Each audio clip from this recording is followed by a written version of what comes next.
Steve, another part of it we don't talk about because it's harder to quantify, it's hard to make the connection for people who don't understand the issue, is illegal immigration. You cannot flood a nation with millions of people and then support those people and not have that contribute to a really bad economic situation. People don't make the connection, but there is one. Absolutely. No, listen, I'm so glad you mentioned this, and on several fronts. First of all, these folks, most of them are coming here to work.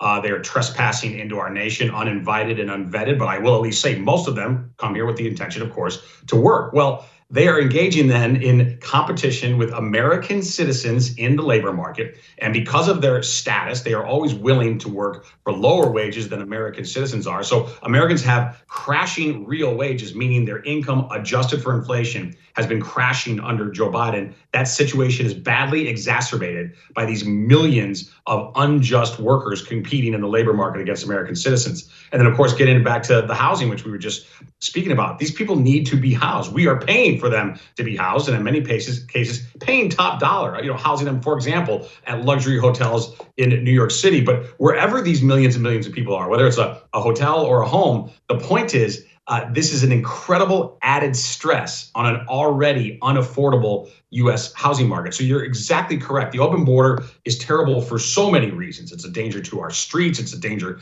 to national security. But it is absolutely also an economic harm to this country. And in a time of inflation, it's never a good time to tolerate an open border. But it's a particularly terrible time in a time of inflation and intense economic anxiety across the land. That's totally warranted anxiety to then allow and, in fact, invite millions of unvetted, unwelcome and illegal aliens into this country. It's absolutely part of the inflation crisis. Steve, another crisis is the personal debt one, and this is the one that just floors me. Lowest savings in, I think, ever or in years, highest credit card debt ever. Americans are personally going bankrupt as the country is going bankrupt. What is happening here? No, that's exactly right. So unfortunately, stressed Americans who cannot afford the necessities of life, they are turning to credit cards, which we know is a very dangerous game. Credit card interest rates have been soaring along with all interest rates. And not surprisingly right now, delinquency rates are rising at the fastest rate since the 08-09 financial crisis.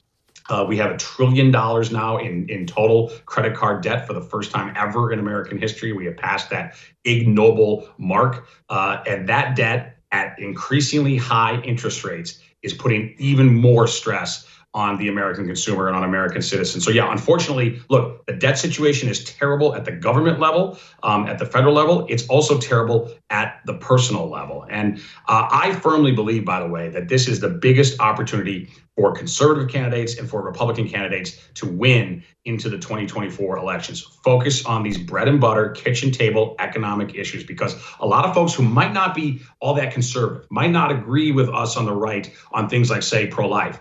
But when they cannot pay their bills and when they are stressed out about a credit card balance that they can't deal with, I think they're willing to overlook perhaps some of the other issues where they may not be in agreement with us and say, listen, the Republicans and conservatives can deliver a better economy and economic healing right now because it's badly, badly needed. The country is in a miserable mood, which is totally understandable. Bidenomics has been an absolute abject failure for all except for the very highest end of society. And it's an opportunity, though. I mean, it's terrible that's happening to this country, but it's also political opportunity. And I hope that, now listen, as you know, Jesse, leave it to Republicans to screw up a good hand. OK, so they'll find a way, a lot of these candidates. But the table is set for significant political gains because of the economic pain.